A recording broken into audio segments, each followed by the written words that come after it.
Hey everybody, I am Hannah and I am the lead lobbyist for our immigration and refugee policy team here at FCNL. And I wanted to give you all a little bit of an update of what is happening in Washington as we continue in a partial government shutdown. So as you know, FCNL and advocates across the country have been working really hard to do education about just how much we spend on immigration enforcement and border militarization every year annually. That is about $20 billion that we flood into deportation, detention, and border militarizations.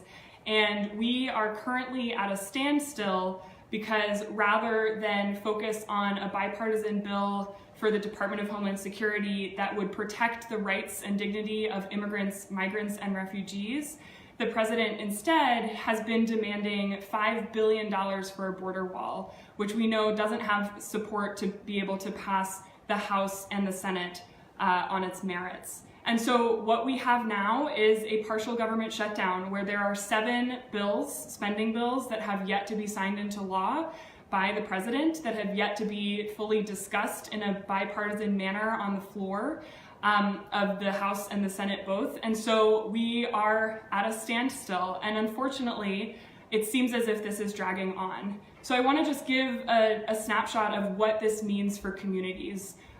For people who are federal workers, some have had to go into work without pay, some are furloughed until further notice. The other pieces that are of particular concern for us is how this is impacting people who are struggling with poverty and people who are struggling to make ends meet, who are really relying on federal programs like SNAP, who are relying on housing assistance, who are relying on Indian health services and other services for Native communities and Indian country. And as this drags on, agencies are doing what they can in order to provide those critical services, but with no end in sight, that funding is going to run out. We are crucially aware of exactly how damaging $5 billion extra would be for a border wall and for other kinds of militarization and border security. And we are crucially aware of just how important it is for Congress to work in a bipartisan fashion. And so what you can do right now is make sure that you are re-upping your concerns to your members of Congress, that they are hearing from you, that it is very important for them to pass the 6 remaining bills that are not the Department of Homeland Security, so that they are robustly funding the important mechanisms of our federal government, and that they are protecting people who are at a moment of need in this climate.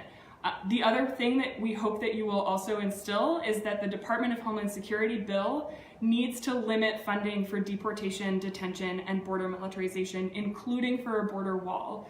The amount of money that we spend annually, as I said, $20 billion, is already doing a lot of harm in our communities.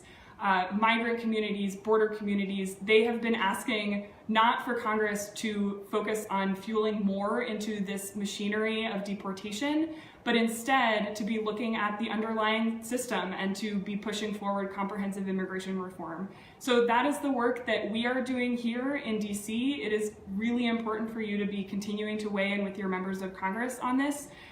There are a lot of lives at stake right now and a lot of well-being around the country. So I hope that you all will continue to push forward. We will put our update on what a partial government shutdown means, and that will also link to our action alert that is still current. We'll put that in the comments, and I hope that we have a breakthrough soon. Thanks, everybody.